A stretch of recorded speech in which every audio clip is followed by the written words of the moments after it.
All right, ladies and gentlemen, what is happening? Welcome to the brand new premiere pilot episode of Trackheadz. Always the show name, never was called anything else, totally didn't hijack it from anybody. But today we got our first episode. We are joined by a very special guest, Mr. Seykaz from Victory Stables. What's going on, brother? What's up, Mo? How we doing today? Been pretty exciting the last couple days, wouldn't you say? Yeah, I've pretty much had my head up my ass to begin with because it is Derby week and I'm a one-man production crew. So I'm trying to get that, ready to go for Saturday. But yeah, outside of that, man, we got tons of movement. We got articles to go over. We got Crown is going absolutely crazy. You heavy in the Crown? I feel like I already know the answer, but I gotta ask. I've been preaching a little bit about Crown, I guess, over the last few months. I've been buying pretty steadily, racing pretty much all of my horses, staking all of my PFPs when able to. Yeah, man, we've been ranking in the Crown. I haven't really sold very much either. Don't plan to either. Yeah, I wish I What could about say you? the same. Yeah, I wish I could say the same on that last part, but I may or may not be kicking myself in the ass right now. But sometimes you gotta do what you gotta do. You got a nice, beautiful filly out there. I needed a filly to match a boy named Sue, who you may or may not know is the greatest horse in photo finish outside of Pellinor Fields. I'm just saying. When I Can't be get beat that, at 12 furlongs. If there was a 13th cannot, furlong, it would be the yo, number one horse. if there was 13 and 14, I would put him up against any S horse. And that horse, I don't care how much of a lead the S horse gets, he's going to run out of stamina. And boy named Sue will just be getting going. You know what I mean? So, He's a great horse, man. I've watched a lot of the races. Luckily, I don't have too many stamina-driven ponies to race right now, so I'm not going up against them too often. yeah, I know. The thing is, too, it's a small field. Holy shit, as I bring this up. Man. Trying to bring up the crown price. Whew. Oh, man. I know 33 cents. it's bouncing off of got it bounced right off of about 27 cents or so, 27, 28. I thought it was going to drop maybe down to 22, 23, and I guess it still could, but I it's mean, finding what it. support in higher ranges every day here. Yeah, I mean, this is what well, I don't want to say a typical, chart should look like because it's definitely not nowadays. But yeah, I mean, this is what a nice, healthy chart looks like. I mean, I feel like a lot of times we always had I don't know how far I can go back here. This is actually my other graph. I don't have any of my trend lines, but yeah, I mean, because you can usually see the trend of like, okay, staking is open, staking is closed, staking's about to open, staking closed, right? There's always that common trend here with, people trying to stack up for the new season. Whereas now, we haven't even hit that phase yet of people stacking up for the new season. These are people coming in based on all the articles, the hype, you know what I'm saying, the foals hitting the track. What about the people who haven't even purchased their monthly allotment of Crown yet, right? Because I'm pretty sure most people, a lot of people haven't. So this could go absolutely parabolic, probably more so than Yeah, it already has. I mean, it's been driven off of two catalysts, right? First and foremost, I just kind of hinted towards it from, my side of things, right? And I'm sure there's been a lot of other people out there like me. But we just been buying up Crown from like 3 cents, right? 3, 4, 5 cents. Everyone was just buying and holding. And then we just get an influx of new players, new community members, people, investors looking to get into the token, and we saw the price skyrocket. Right, nobody's willing to sell. There's low liquidity, so there's only one way for the price to go when demand is a whole lot higher than the supply, right? And that's up. That is true. That is true. And again, maybe I'm wrong here. Shout out to F Dog, by the way. What's up, brother? Appreciate you jumping in here. First episode, Trackheadz, little 1v1 interview style. Today we're joined by Mr. Seykaz from Victory Stables. A lot of you guys know him. I got to work on name tag. I'm so bad as like a host sometimes. I don't know why people ask me to do this shit. But yeah, we I, figured, I gotta get people to just like change my name too. I feel like Seykaz is such a mouthful. Maybe just No, actually, I told you I liked it when we first spoke about it, and that you were going to be on Third Time Thursday. I was like, "Yo, how do I exactly pronounce your name?" Because I didn't want to fuck it up, like I usually do. And I like it because it's like reminds me of the old days of Sega Genesis, where it's like, "Say it, Sega." So I always think of like Seykaz. You know what I'm saying? Like that's how I think of your name. So I love it, man. Personally, I would roll with it. But if you ever my want the name change it, who are we to tell you no? Well, that'd be kind of hard too. Anyway, my last name is Seika, so I've definitely Oh, gotten that well, Sega thing my entire life. sorry, I didn't want Not to the open only up one. any old wounds. My apologies. No, it's all good, man. I know we I'm a all Sega had like fan. names. Yeah, we all had like names that people called us, growing up. It's like if we called us that as adults, it just like triggers some sort of like rage. So my apologies if that's it. Trying to think what No, mine would have sir. been. Mine was like Joe Schmo, I guess. But even if somebody called me that nowadays, I'd probably tear them apart. So I don't think anybody would ever say that to me. But yeah, that's probably like the worst I got, like Joe Schmo. Like real creative. But yeah, Seykaz, I can see that going. I like that. Um, they don't like us talking about Crown. Apparently, that's now we're heading the opposite direction. But yeah, I mean, It's gonna go up, down, and sideways, man. It's been 2 days since it caught the oh, for attention it sure. deserved. And I don't even Yeah, think we're seeing nearly the amount of volume that we're going to be used to, right? I mean, if you go back a week or two, seeing a few $1,000s in volume was a pretty good day between the community, right? Because nobody else was looking at the token. Now we just saw $1 million in volume just that. after literally a few days, right? I mean, we hit Yeah, 250K in volume in 24 hours yesterday, and I saw upwards to 400K in 24 today. Looking at 352 right now, right? So I mean, there are a lot of people out there looking to get their hands on this. There's no crown to be had, right? that. Yeah, I mean, you could have plenty of mine. Trust me, I have been a complete asshole. I can't really shy away from that. But are you a fan of hedging your bets at all? Sure. Yeah, I'm hedging my bet. I'm basically daring Crown to go to a fucking dollar. Okay. What I have rolled up on the back end, I'm daring it to go to a dollar. So everything I do out in the open right now is to, again, put fillies in my barn, get breeders for boy named Sue, get that out of the B division, right? Like, but trust me, I'm basically hedging my bet here. So yeah, Let's talk about that. How you hedging it? I In mean what you got to ways? think. Well, I'm just saying, right? I mean we all have, based on the amount of PFPs you own, we all have X amount of crown, right, coming our way, no matter what it does, right? Whether it goes up or down, it's still there, it's still ours, it's still coming based on the PFPs once staking is up and running, obviously. Um, so that being said, if I'm sitting there going, okay, I know it's pretty much banked to me on the back end coming long term, but short term, I could put myself in a way better position instead of like waiting around, trying to breed up here, breed up there, wait for a good mix, wait 6 months, right? So I'm like, well, shit, if I could pump Joker blood into two different fillies now, one of them's an A plus with pretty high class blood. I think it's born to run. And then I'm looking at some really nice blood from a boy named Sue. To me, I was like, well, I'm going to unload Crown at a price that I'm comfortable with, right? And yeah, I probably left a lot on the table, but it puts me in a better position now. And again, I'm hedging my bet because I'm daring this shit to go to a dollar. I'm daring it. That's all I'm saying. No, I get it. I mean, essentially what you're doing, right? And you could look at it as a hedge, but or we're essentially making a long play into third time into photo finish, right? No matter what really play you take, and I think that's the coolest part about the game is there's a ton It's of back into different the different ecosystem. Yeah. directions you can Yep. go, right? But at the end of the day, it's going to it's going to benefit everything and everybody, regardless if you're playing to race horses, if you're playing to stake crown to earn derby, right, and have ownership of the track, or if you're playing the PFP game, right. Regardless what you want to do, you're benefiting all the other components, which I think is a really cool deal, and a lot of people still don't understand how that mechanic works, which I think we can certainly talk about a little bit.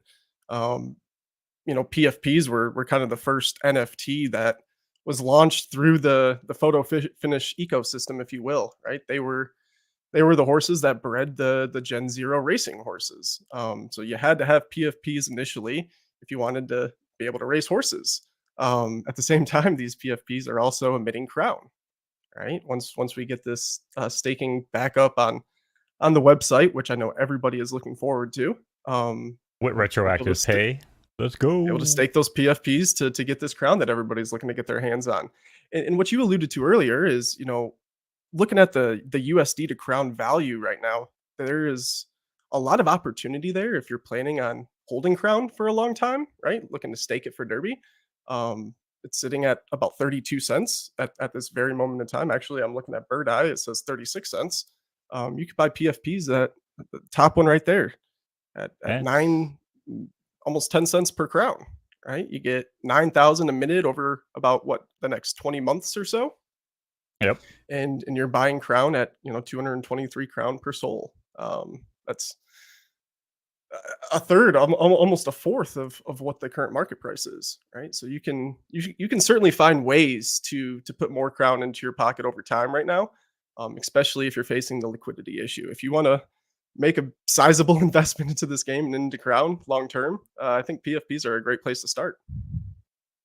Yeah, and I much prefer to make this about you and not people follow my dumbass decisions. But and again, maybe my angle on it was, yeah, knowing how much is remaining on my PFPs, knowing that I'm not getting rid of my PFPs because that would get me out of things like the racing reports and the breeding reports, right? So like these are things that are super important. I'm saying, for long term, right? If you want to make the long term play.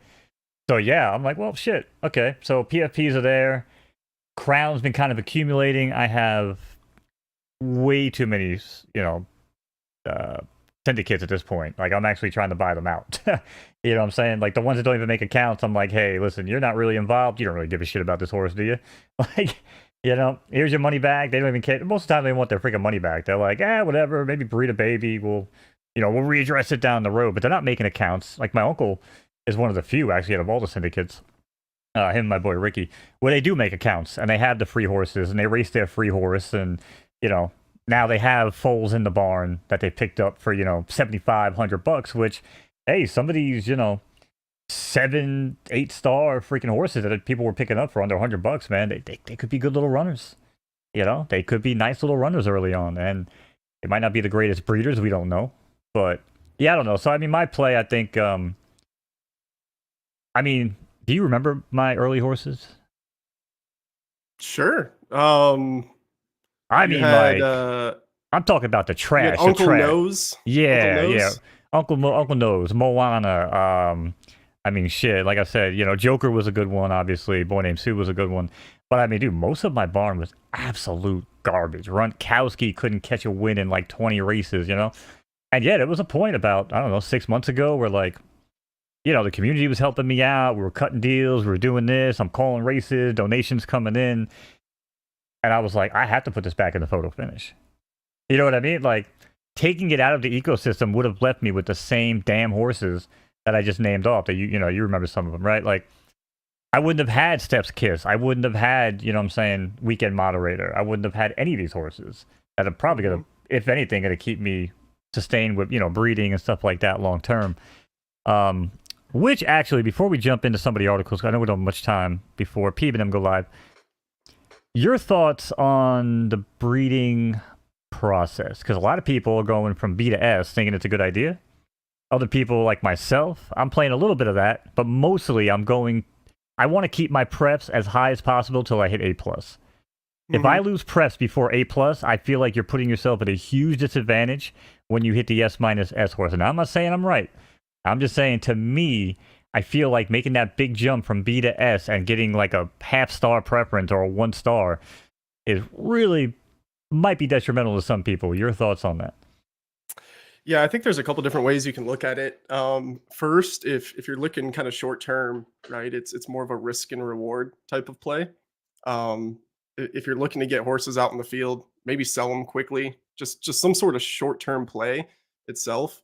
I see the individuals that are going from like A's to S's, for example, a big range, looking to hit big, right? It's a big gamble at that point. You could get a ton of great prefs and breed up to potentially that S range, right? And have a good strong stamina horse or a good sprinter, for example.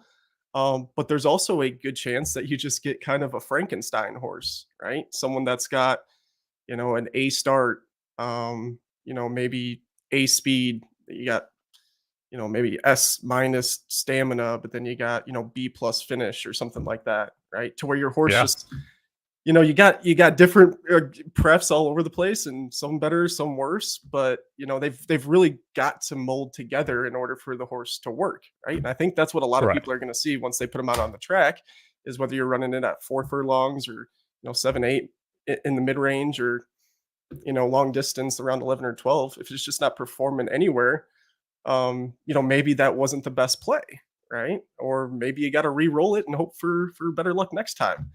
If you're looking for more consistent results, that's where I think the individuals that are going from A's to A's, A's to A pluses, S minus to S, for example, or just kind of breeding right at their grade, they're going to have more consistent results, right? They're going to go up against some of these Frankenstein horses and just blow them out of the water at their best preferences, right? Because it's going to be easier to figure out if they're a sprinter or a long distance runner at that point in time. Yeah, Especially that's a good looking at point. the bloodline and the history, right? A little bit easier to figure that out as well. Yeah, very good point. So I think at the end of the day, we may see horses again that were bred at a distance, from A to S, and maybe are great sprinters or great stamina racers just because they got a really good roll. But I think that's going to be a much lower population than people that are breeding closer together. They're going to have more consistent results. Yeah, and I think, and you're right. And I think maybe I should have prefaced that question a little bit better, because your answer is 100% right. And I think maybe I'm coming at it more from how I'm playing, right? So from my perspective, right, like 90% of my horses aren't going to get sold. Like everything I'm doing now, this is why I try to explain to my girl. Like she's like, "Oh, why don't you sell some horses, recoup some money?" I said, "Well, I might as well sell them all, because what the hell have I been doing for 8 months?" Like I haven't been stacking the same reason I don't run claimers, right? Like why the hell I haven't been stacking horses, setting up multiple breeding pairs in the same, archetype where I can breed their kids together now and not have any inbreed. You know what I'm saying? Like I haven't been setting this shit up to start selling off a baby or two here and there to get back what, $300? You know what I mean? I think I sold one filly for like $250 and I instantly regretted it. It was a Clint Beastwood baby. I actually wound up getting access to breeding reports and I ran the fucking report on it. And I was like, man, I screwed up. I should not have sold that baby. That was a really interesting breeding lane for me. So again, for me, I think I'm talking about it more of if you're trying to build your barn. Now, yes, if I want to breed from B to S and try to get the luckiest A plus I possibly can, that has maybe some weird Frankenstein stats, like you said, and maybe, take advantage of a new player who may just see the grade and see the price and not actually know the research on it, right? Now, I'm trying to avoid that anyway. And again, maybe people aren't taking advantage. Maybe that's the play. I know Sten's jokes around that, Mr. B is like, preps are dead. Hey, if that's true, then I'm fucked. But here's the way I look at it. Shout out to Biggest Bro, by the way, in Apple Pie. I don't know if I saw you guys in chat. Yeah, what's going on? Appreciate you guys jumping in. So the way I look at it, though, is if I'm right, or if I'm wrong, rather, I just continue along and breed up right to an S, right? If they're wrong and they bred from the A to S and they get screwed by preps, now they have to start over and come back. Because they have to get their preps back at the A, right? Whereas if I go from the A to the A plus to the S minus, keep a lot of my preps, my 8 preps, 8.5 preps, right? Now, I could just go right up and I don't really skip a beat. But again, they have to kind of start from scratch, right? So that's kind of my long-term take at it. So I don't know. And again, I'm not saying either way is right or wrong, but there's a lot of components that play into it, right? I mean, it really course. depends on what you want to get out of the game. Right? We got a lot of people in the community that are strictly breeding, right? They've got some of the best blood in the game and they just want to breed and sell the foals, right? For a nice little premium. That I don't think there's anything wrong with that. For people that are looking to just get started, maybe they're just buying foals now, right? And it might make more sense to buy a foal that has more consistent bloodlines, because if you're looking to expand the stable and breed that horse down the road, right, you don't want to have those crazy wacky results.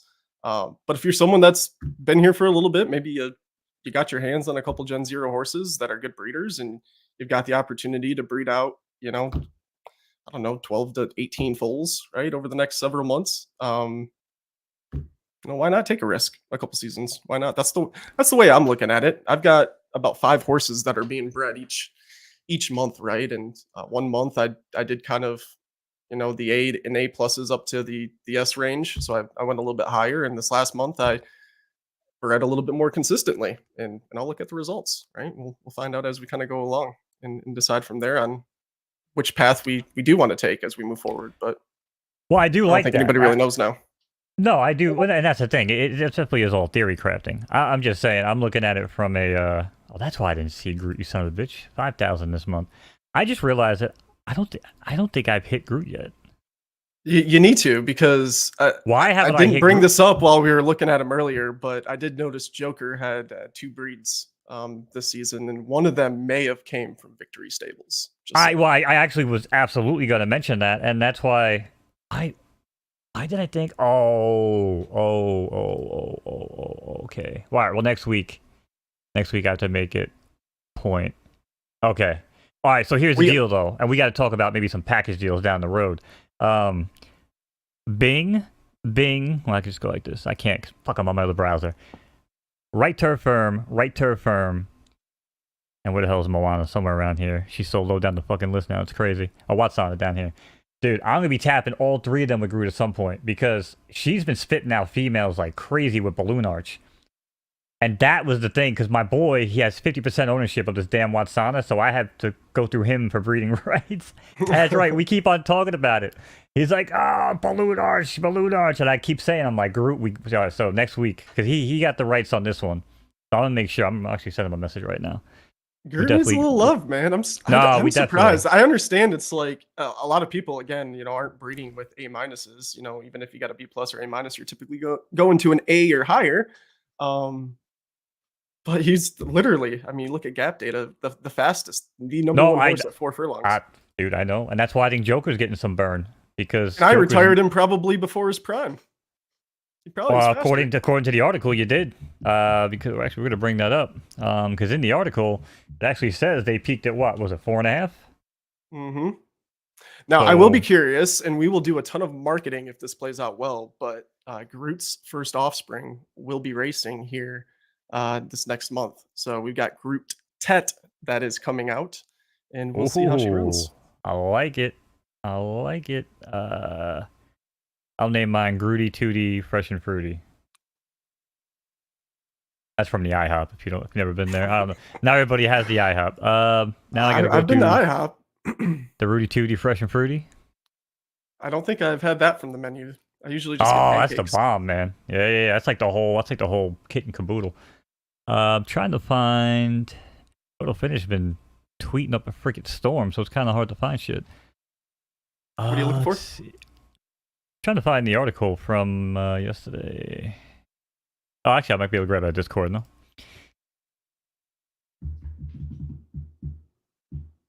Let's see. But yeah, like I said, man, so much going on. Have you purchased any foals? I was trying to look at your foals and match them up to your fillies, but have you picked up any? I am in the market right now. If anyone's watching and wants to shill me, their favorite S grade foal, I am in the market for one right now. Preferably left turning, but I'll take maybe a right dirt soft or something as well. I've looked at a few, but I haven't pulled the trigger quite yet, because I'm curious if I thought people were just going to start FOMOing into Crown and start trying to sell their horses a little bit cheaper. So. Yeah, I was kind of looking for some deals too. Yo, shout out to Brian over on YouTube. Probably the only person watching on YouTube. What's going on, buddy? Yeah, I think a lot of people just kind of know what they got. And not necessarily exactly to the T, but I think maybe from all the betas and everything like that, people just kind of know, like, this is the route they want to go. They're holding the good blood, I mean, I was a little shocked I was able to grab that Walter White baby for, what was it, like $280? I was like, damn, that just, I mean, to me, that just seemed like a freaking bargain, because he charges $280,000 Derby? No, $280. Oh, I was gonna say $280K Derby. No, $280, which is way less than $280,000 Derby. Yeah, that's like $20,000 Derby. Yeah, that's what I'm saying. And I guess it helps when I call the races, right? Because a lot of times I hit people. Have I hit you up with the announcer discount yet? Have I sent you that message? No, probably not. I don't think you have. I wouldn't do that. I wouldn't do that to you on Groot. Why you haven't? Well, probably because I haven't hit Groot yet, and I haven't realized it. But I wouldn't even ask you for the 5,000. If you were at like 10 or 15K, I normally hit people up and be like, so, You guys got any announcer discounts available?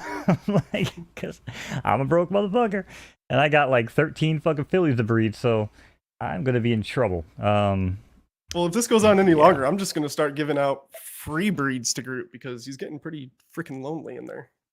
Well, you know, you can sign me up.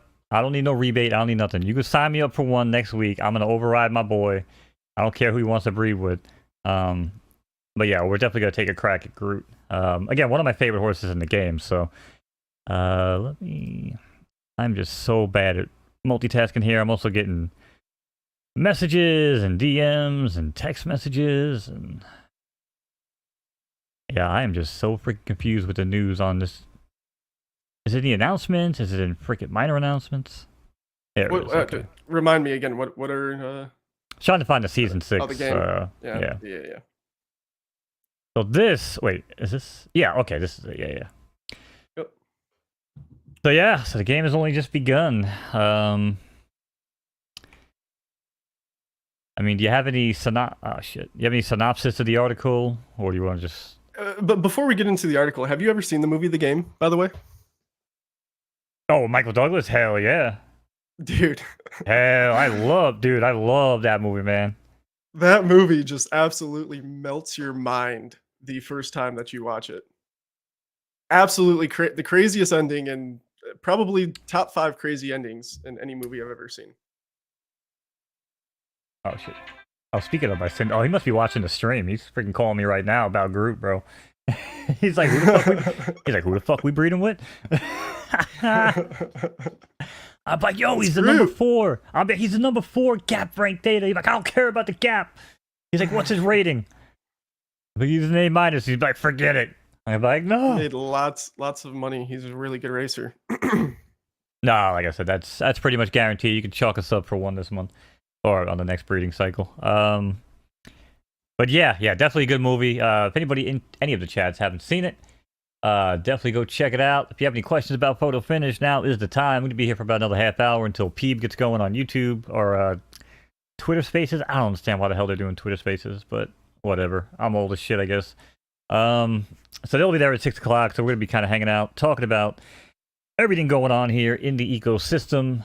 I almost said April. August 28th. We're going to have the first official Foals Day taking place, which is Monday. I'll be running an all-day stream. I know Doughboy's going to be streaming. I'm sure Peeb and Sens and everybody will be joining him over there. I'll be over here because I got a shit ton of horses I got to race, so I'll be doing my own thing, but I might join them and call some races. So, outside of that, let's actually see what the hell we're going to be looking forward to on the 28th. We will be welcoming the new crop, the first crop of babies. We got over 1,300 new horses. What was the exact number? Do you remember? It was like 1,378, something like that. I think it shows under the second one down there, or shows the total amount of horses. For the first month? No, for the next month. So if you look right where you're, well, I guess scroll down to that second chart in the bottom right.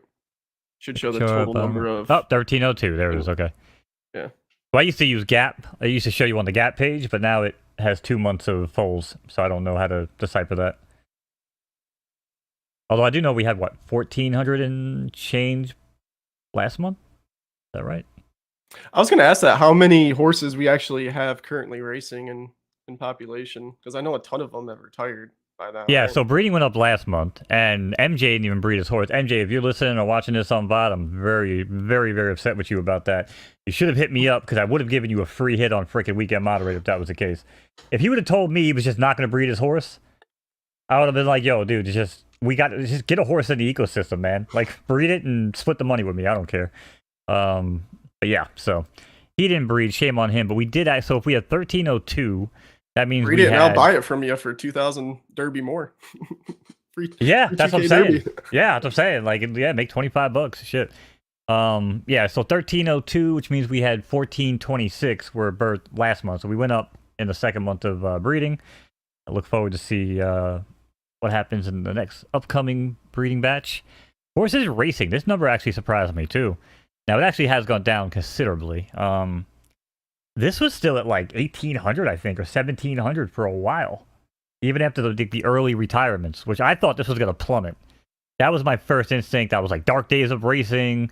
we're gonna have jack shit going on for 60 days. I gotta go get a real job. Like, I can't sit around and watch this. But yeah, we've had a considerable amount of horses racing. So The question is out of that 1,200 number right there, how many are actually racing on a weekly basis, right? I bet you that number is significantly smaller. Wouldn't you agree? I'd say half, if that, because Yeah. I have.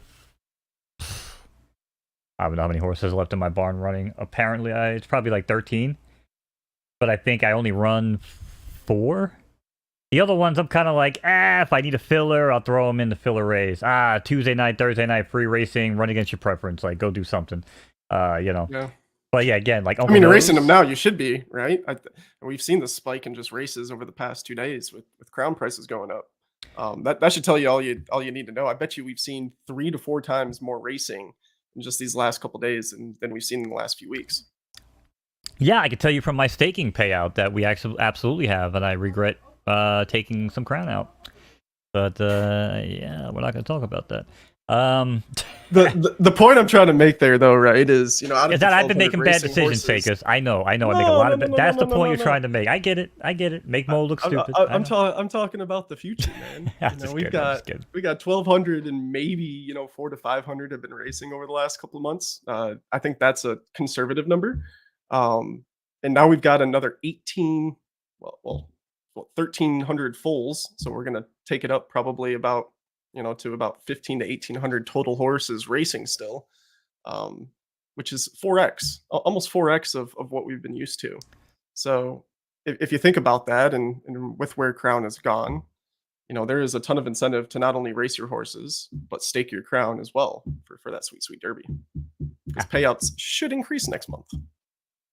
Yeah, well, I mean, you gotta remember too, we were getting the excess, kickback from Papa Ian, for the first 2 months as well, which, that got cut back considerably last month. So that, if anything, we might just start to see it kind of level out here. Apple Eats Pie says, meh, I don't know shit about what I'm doing racing wise XP. I mean, hey, any questions, Apple Pie? Sure to ask, man. Says, love the stream, boys. Appreciate that. But yeah, man, I think at a 1,200 still racing, I'm just going to be nice, and I'm going to say 400 is still racing. And then let's say take 400 and let's throw 1,300 new horses in the mix. Out of the 1,300 new horses, let's just say 1,000 of them are actually raceable. Maybe a lot of them were just bred for weird reasons and they don't even have it to track. So let's just say 1,000 with 3. We're probably going to be looking at about 13. I'd say about 1,250 active horses. Probably in the next racing month, and then following month, we're probably now that was 1,400 horses. I'll be ready to hit the track. Let's say again from there, probably another 1,000. Probably race ready. So yeah. I think the timeline of like end of October rolling into the holidays of November, December, man, we could really be seeing some crazy movement on horse prices, on crown prices, on everything, man. And again, not financial advice, by the way, chat. I have a little horse that comes up and says not financial advice. Don't listen to a stone skeleton on the internet. If you do, that's a whole nother set of problems for you. But yeah, we're just trying to, speak openly, obviously. Do your own damn research, use your own, best judgment, and yeah, take it from there. But Yeah, the market will create the price, right? Forget about the price. What we're really focusing on, and I think what everyone's excited about is the increased activity and utilization of the game, right? And just thinking about once these horses are in population, where things like the wagering system, that's something that we don't talk about a lot, right? But as you get more horses racing, that's going to incentivize a lot of people to come to the game to wager for fun, but for money, right? yep. To pass time. We see a ton of gambling sites out there, in the crypto space, or just down the road from you, right? What a fun way to bet on horse racing. I think Ian talks about it all the time. Hundreds of millions of fans across the country, across the world, that go to horse races and bet on horse racing, and you can literally do it sitting in your seat at your computer in a very fun environment.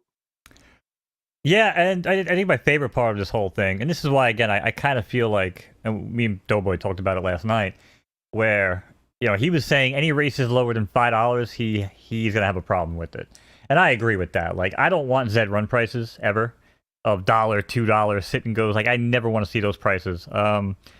You know, and actually, I think 600 Derby for like the handicaps right now, like that's like $8, right? I mean, I feel like that's kind of rock bottom for prices unless you go down to like the lower claimers. But as far as like non-claimer races, I feel like the 600 handicap Derby and then the 700 allowances, like I think those are perfect. I think they should probably sit where they are. We're gonna see what happens with the new season, but you gotta have those races because again, like I don't think people are gonna come in and just drop, you know, $20 a race, $15 a race, but they might come in and gamble, right? So what we need is we need the, you know, the $8 races, the $10 races, right? So when these guys come in and they're putting like a couple hundred Derby like to bet, and they hit a bet, shit, maybe depending, you know, who they bet on, they might have, you know, what is it like 5K now? What's the lowest claimer, like 5K? Currently, I mean, yeah, 5K. yeah. So you could basically hit a nice bet in a nice pool because it's all pari-mutuel, right? Clean up on the win bet and then go jump over to a claimer race and start claiming a horse, right? And that's the beauty of photo finish. Like, I foresee the day where I'm walking through a casino or I'm walking through the OTB and photo finish is up on the screen. And then right next to where you place your bets for real horses, there's going to be a photo finish kiosk. And you're going to have the option to just go there and like, maybe it's a QR code that you scan on your phone that like, you know, I don't know how it would work, but basically allow people to see a horse up on the screen in a claiming race coming up in 5 minutes or 10 minutes, being like, wow, I love the name of that horse. And then when they find out they can put a claim on it or just buy it, like that's the experience, man. You're never going to get that in horse racing, real horse racing. You can't just go somewhere and see a horse and be like, oh, I can buy that horse. Like, that's the type of game that Ian and this crew have built. You know what I'm saying? And that's why everyone hits me up all the time. They're like, dude, like, how do you not have a job? Like, what the hell do you do? And I'm like, bro, I am pumping photo finish. Everyone I talk to, they want to talk to me about everything else. They want to talk football. They want to talk women. They want to talk life and politics. And I'm always like, fuck you. Let's talk photo finish. How many horses do you own? Have you made an account yet? You know, this is what I care about, right? Because you look at what these guys are building. No other Web3 game have done what Ian and the guys at Third Time have done. They've done it completely backwards. They built the game, and now we're seeing the marketing. Everybody else, they all recruited the money from all the crypto bros who didn't know any better, and then rugged them 6 months later, right? Like, we're in a completely different stratosphere here. So the people that stuck around, the people that, you know, again, maybe people like me who unloaded some crown early and then bought some fillies, like, there's still hope for people like me. Because the future of this game, I feel, is super bright. And getting these early horses and getting these Gen 0 horses, Gen 1 horses even, I think could make or break a lot of people, man. You know? Yeah, for sure. I agree. I think we were talking about this earlier in the Discord, but I mean, I've I've been around. I know a lot of people have been around a lot longer than I have, just in the space itself. But end of 2021 or so is when I first found Solana and these NFTs and things like that, right? And really, the first thing that brought me to Solana and NFTs was gaming NFTs. I bought fractals. Those were my first NFTs I think I ever bought on the Solana blockchain, right? And there's been a ton of different Web3 games, crypto games that have launched, basically have all been in development when they launched their NFT and all went to zero. Right. So it's been a rough couple of years to say the least. So I think, myself, a lot of these individuals that are in the community and have been here a while, it's refreshing to know that we're, sitting at the forefront of something that's really just getting started. A fully polished Web3 game that has been one of the best kept secrets up until really a few days ago. And I would argue that it's still a pretty well kept secret. I don't think we've seen nearly the amount of people that are going to be here in a couple months. Dude, I hope you're right. I am staking majority of my life on the fact that you're right. So yeah, I would I joke. Do you remember, because you've been around obviously longer than me, so because I came in October like basically end of September, early October. I mean, were you in the Discord when I like wandered in like some new? Because I must have looked like I mean, I'm just like I'm here. I got a bee horse, guys. It turned out to be Boy Named Sue, by the way. So anybody that made fun of me, suck on it. But like that was such a time, man. Like I don't, I remember like a couple people hit me up, like Hammy, I think, and a couple people were like, "Hey, welcome," calling races and stuff. But like, do you remember So those days of like me just like crawling in there, and being like, "Hey guys, I call races." I'm just curious, man, like what that looked like from like a third party perspective. so I was really just I was really more in and out in the PFL Discord, specifically in 2022. I really started getting active at the beginning of this year. Um, like I said, I kind of found Solana NFTs at the end of 2021. I think it was March or April of 2022 when I started getting into the suites, right? After Fractal and a number of other gaming NFTs that I had found, the suites had just been launched. They were kind of a hot thing alongside of portals. I'm sure you've heard that name as well. So I had, a portals card, and I got a suite, and I bought a couple more suites, and I kind of held those throughout 2022. And it was towards the end of 2022 into 2023 that I explored a little bit more into third time. I started to spend a little bit more time in the PFL Discord, and I kind of shifted my focus, if you will, away from the sweet side of things to allocating more of my assets and resources to PFL. So I had bought a couple Gen Zero horses with absolutely no research other than asking a few questions in the Discord, and started at one or two horses, and now we're up to 22. Got a good handful of PFPs to get me into that executive club.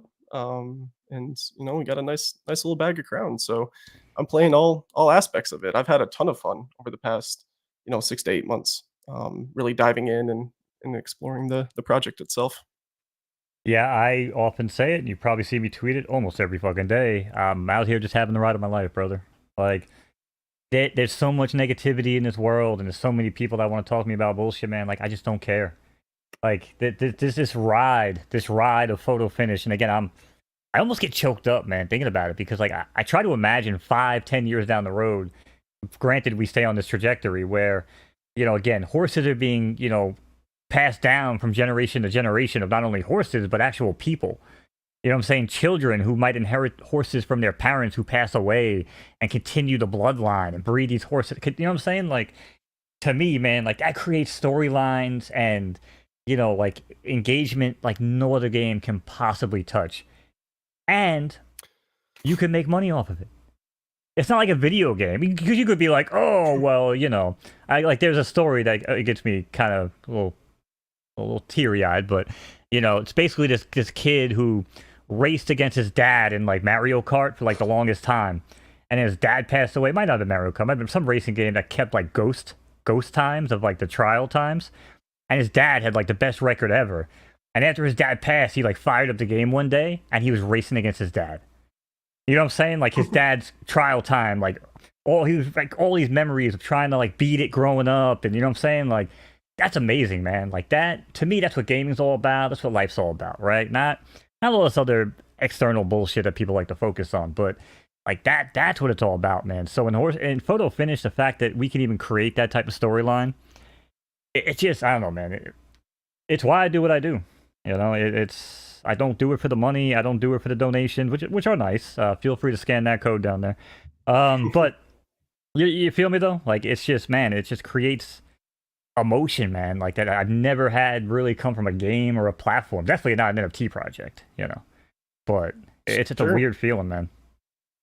I think it's just unique, right? And nobody's really found the secret sauce or the way to create a Web3 game that's actually stuck. I think Axie's probably the probably most popular one out there, the one that's done it best, I guess. But even It's not even any that game good. wasn't They've gone through too like much fun, four. right? Yeah, they went through like three reiterations and revamps. I mean, just pretty much like Zed Run. They tried something, they failed. They tried again, they failed. They took feedback, they tried again, they failed. Oh, we're gonna shut this section down. We had all these ideas for these metaverses and 97 different games. Well, we're actually gonna scale it down to one game, and that's not even gonna be that great. You know what I'm saying? So like, again, everybody in the NFT world and Web3 kind of set everybody up with these illusions of grandeur. And I was always kind of the guy who was like, I know we're going into that space in the world of like digital, ownership, and I do understand that, but I don't think it's going to be as widespread as people think. Not every NFT is going to be worth money. Not everything is going to have value. But the world will exist on the blockchain whether people like it or not. DMVs are moving to the blockchain. Insurance companies are moving to the blockchain. You know what I'm saying? Entire states are moving to the blockchain. There are good reasons behind all of this. Not because of NFTs and not because of photo finish. You know what I'm saying? But for full transparency and everything like that, there's a lot of good that comes with it. And that's what I've always kind of like latched onto. So for me, it's like Vivi. I don't know if you ever hear me talk about Vivi with like Marvel and Disney NFTs. Like, that's what I'm putting money into. I'm buying those NFTs, and I'm buying Nike NFTs, and I'm buying the companies that know how to make money everywhere else. They're going to know how to make money here too. So that's why I do it. And Nike came out and they partnered with freaking Fortnite. Now Fortnite has NFTs and Web3 connectivity. No one ever saw that coming.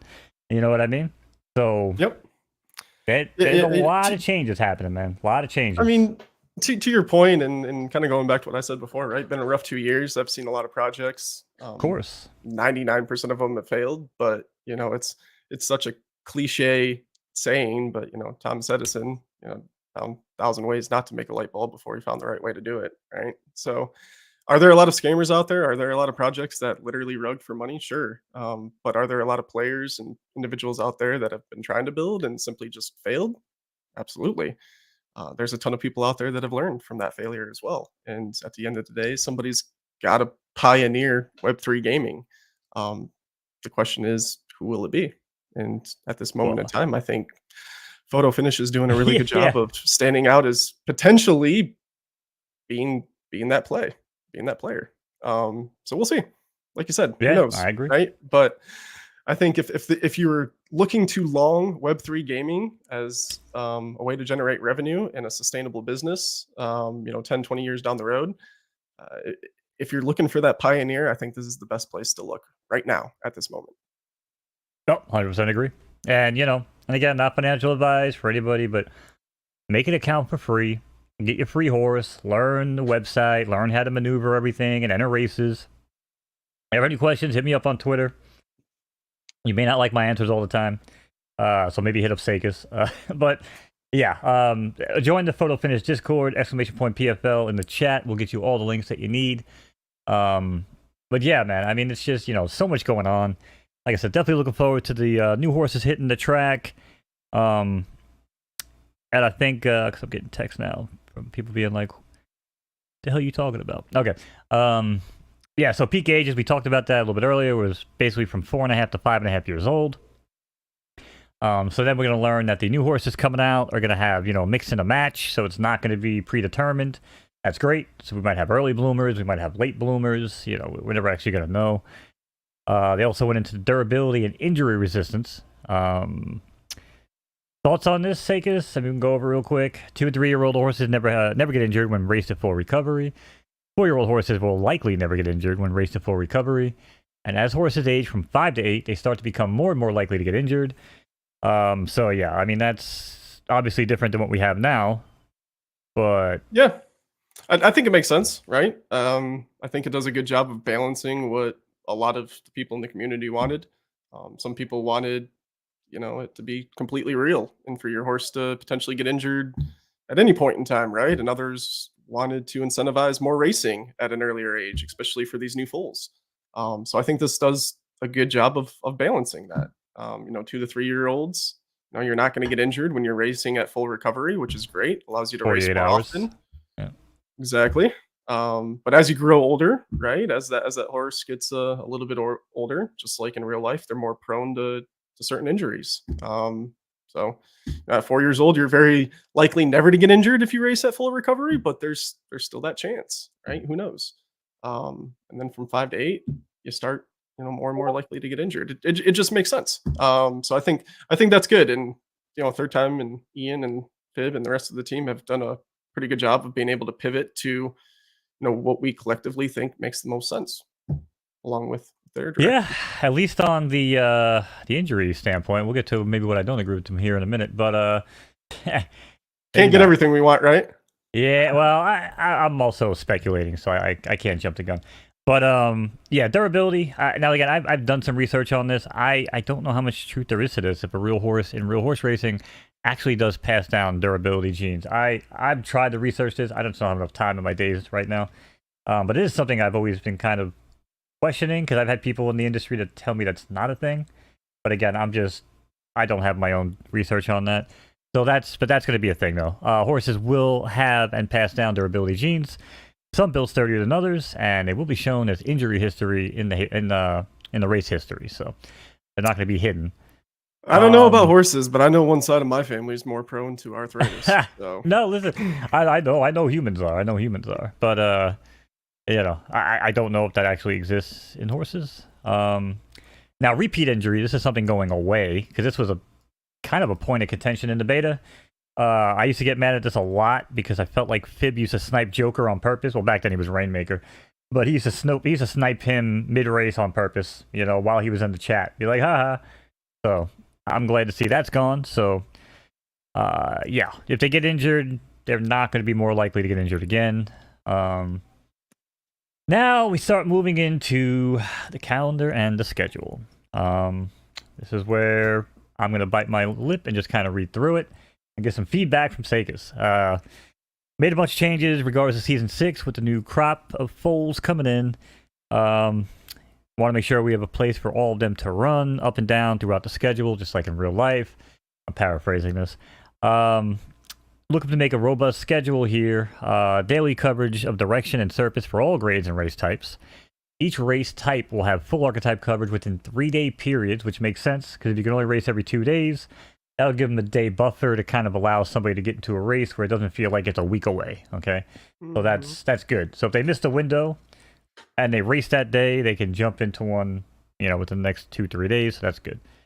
Improved entry fee structure. I mean, it says improved. I still have to wait to see these numbers, chat, but it says improved. Now, this is where I also question it, because restricted juvenile races for 2 years old are all going to be 30% cheaper. In theory, that sounds great. I mean, if the prices stay where they are now, that puts the 600 Derby races at, quick math, 400. Yeah, so About.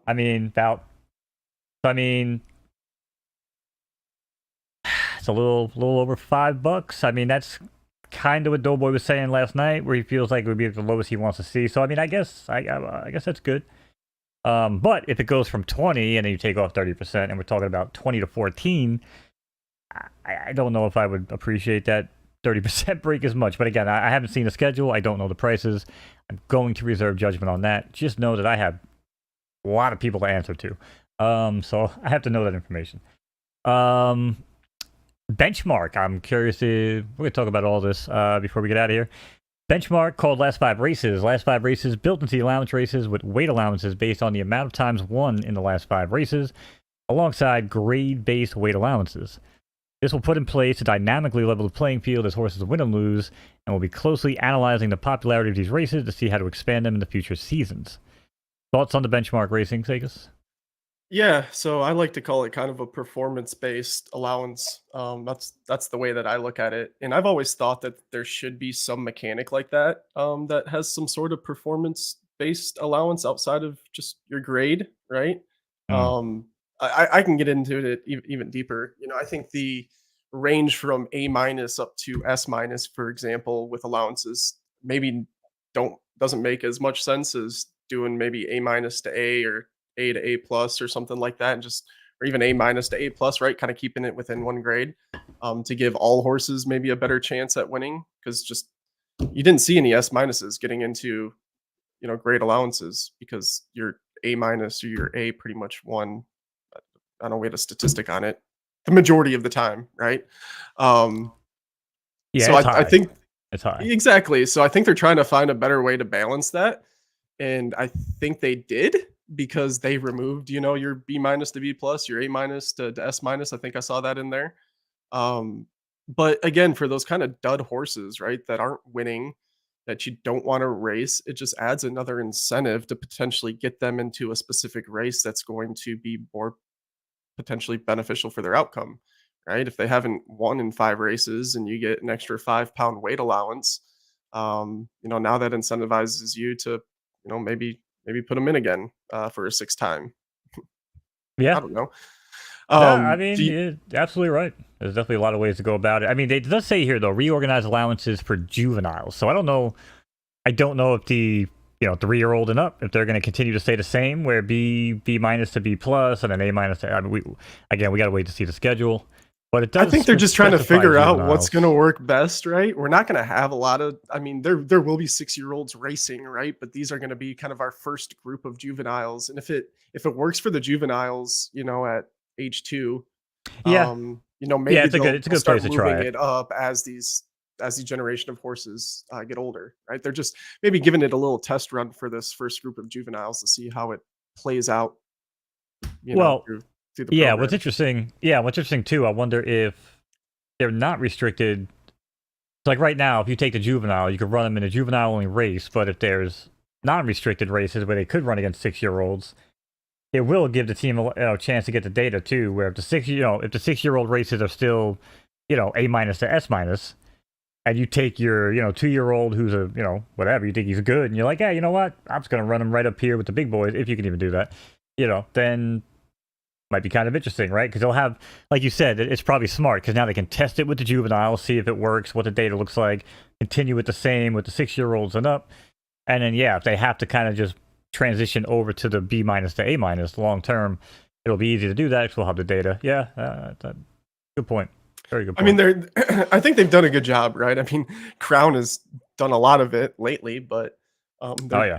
they're at least making some changes to Excuse me. find ways to incentivize Excuse people me. to race their stable and not just race selected horses within their stable, right? Every horse that's in your stable, whether it's got 0 stars or 9 stars, right, should have an opportunity to be in some sort of racing field with a group of competitors that allows them to Uh, have some statistical chance to win.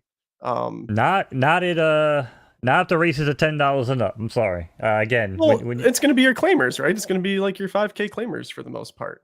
yeah, That's so that's a we change only that they've made recently that's gotten more horses involved, right?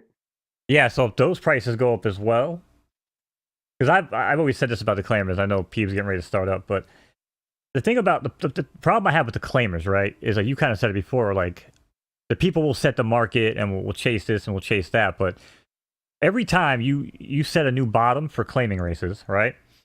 Mhm. You just set a new bottom for the worst possible horses, and the lower you go, like it's just gonna, you know what I'm saying? Like if we didn't go down lower the way we did, then the way the racing was before, those horses would have just continued to be the bottom. You know what I'm saying? Like the team That allowed the that number horses will to be. shift with a change in daily users, though. I mean, once we get a bigger population of Well, I hope stables, so. there's not Yeah, gonna be as I many hope of so. those A minuses and A's there. And like at the end of the day, right? You could have a Kentucky Derby horse, or you could have, the most famous horse in your little small town running at your county fair, right? Um, I think there should be a place for all of them. It's just, that county fair horse isn't going to be racing for very much compared to the Derby horses racing for thousands of dollars, right? And I think a lot of the focus is going to go more towards the latter, right? The better horses, the bigger races, bigger stakes and things like that. Right. But Well, I think they've done a that's good job of making some changes and maybe implementing some future changes that will incentivize some of those smaller horses to get up and run. yeah. I guess I just don't see it. Like I said, I guess I see it going the opposite direction because, and again, I like to consider myself a mo of the people. I don't deal with anybody that has a expendable amount of money. Everyone's just kind of straggling along. And what I hear, and again, even people in the game, DM stuff like that, when they drop the prices down from the $20 allowances down to where they are now, everyone was like, "This is great! I'm running my horse who likes to go right dirt. I'm running him left turf just for the hell of it because it only cost me $750." Like, people will do that. Like you said, you want them to run every horse in their barn, keep the entry fees where they are. If you want people to park half their bench and run them in claimers once a week, all right, then maybe. You know what I'm saying? But But there has to be some sort of gate put up for those people, right? So you're not having someone taking their, really good horse and putting it into maybe a smaller race for a lower amount of money because they know that they're going to win, right? That's I'm assuming kind of the issue that you're having for the most part. Put up a Well, gate. I think they've done a good job with the performance based or benchmark grades to where if you've won a number of races or something like that, well, the you know, you get a certain conditions. allowance. Yeah, but you gotta Right? remember, I only play American horse racing for the most part. So when it comes to like performance-based ELO systems, I don't like any of that. I primarily like the American system, I think, and I've actually blueprinted it right to Ian. I did it on Third Time Thursday. You implement non-winners of lifetime, non-winners of the season for 30 days. You start implementing that, those horses cannot come down and beat up on other horses. I've already proven that. Because no one's going to take Pelennor Fields and park their ass for 30 days to come down and beat up on people for 40 bucks. Because Pelennor Fields is that damn good where he can run every 3 days anyway against graded horses and kick the crap out of them too. That's always my Hmm. point. People could say like they'll come down and pick on the younger, the weaker crew. That's not the case because these guys, like Doughboy was saying last night, well, I paid a lot I of money wouldn't for my think it to be horse. either. Right. Well, I'm saying a lot of people, come back with that and say, well, then I'll just come down and beat up on you. I'm like, well, okay, you'll be able to do that once every 90 days. Good for you. You know what I'm saying? You Yeah, and just have fun waste. missing out on that much higher crown rake right now Yeah. too, right? There's Well, just not that. an Yeah. incentive to do it unless you can't afford it, but it does open up, the ability for someone that's smaller building a stable to put a horse in a race at a decent price that they can afford, potentially win and start Right. growing their bank, right? And getting Right. bigger races, get bigger horses and progress. Yeah. Um, I just, like I said, I don't know. If people are spending 1,000, 1,500, and even up on what some of these people are buying horses for, trust me, they have no problems with these 30, 40, $50, graded races. And they actually want them to be higher. And you know what? They should be higher because they deserve them. The same way that, everyone else deserves their Delta Downs and their, again, I'm always going to fight for the smaller people, man, because I think that's what's going to drive this game. If we're waiting on crypto bros and other, DAOs and shit to come in here, I just don't see it. But again, I don't live in that world. Maybe I'm the one that's delusional. yeah, I I think the focus is definitely on the demographic of the heavier pocketed individuals, right? People Yeah, that have a little and bit of that's why money I to disagree, spend. and that's why I Probably think not here if you don't. right. Well, that's what I'm saying. Like me, I'm the guy again who should be an OTB, getting that degenerate Let you freaking down. gambler.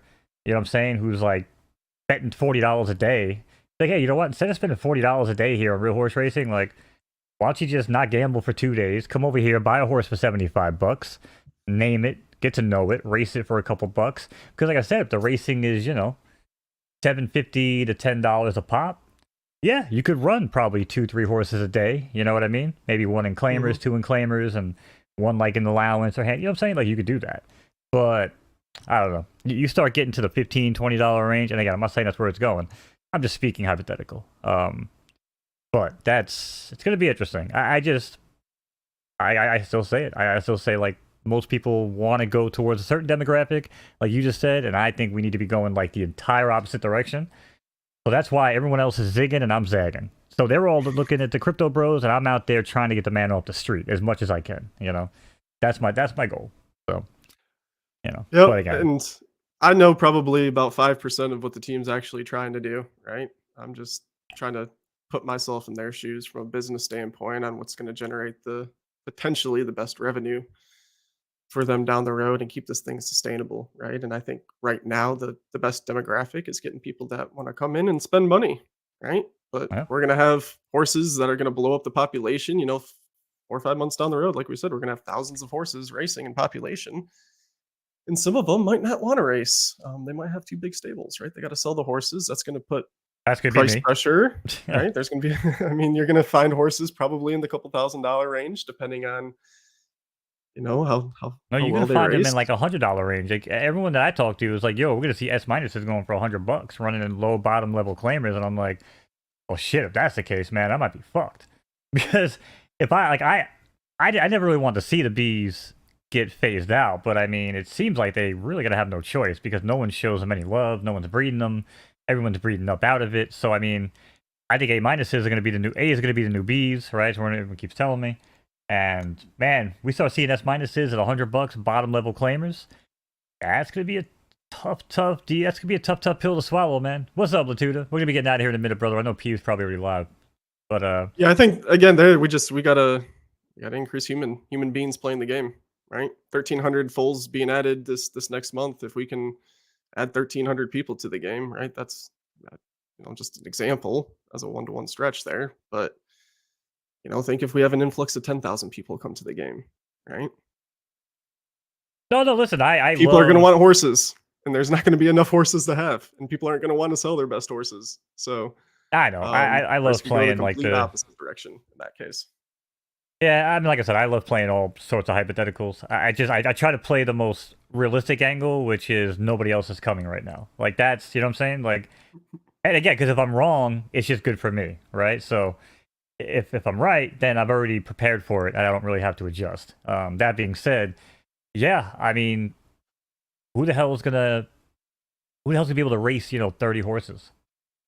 Like, how did you do on fillies? Like, I bred 5 the first month and I got 4 fillies, so I know I lucked out. Like that's not gonna happen every month. So that instantly put me at 9. Then I bought like 3 more. Then I bred 2 more last month. So I mean, shit, 3 months from now, my breeding bill is gonna be freaking wild. I'm gonna be doing, there's gonna be wombs for hire left and right over at Bigfoot Stables. You know what I'm saying? Like I might not be able to afford to breed them. So ground better go to $1. You know? That's why growing the human population, man, that's going to be everybody knows that. I mean, that's going No, to I be a know. key driver of this game's success. We got to get more humans, and we've seen a ton of new people join the community in the last couple days. So if that trend continues, everybody's going to be in a really good spot. You're going to have a lot of incentive to sell those foals, a lot of incentive to keep on breeding out more horses, to keep racing, to keep stacking the crown. Right? It's the Yep. flywheel that we talk about. But the key ingredient, like anything else, like any other business, any product, is getting more and more people to use it. Yep. And that's why try to do my best, like I said, on a daily basis.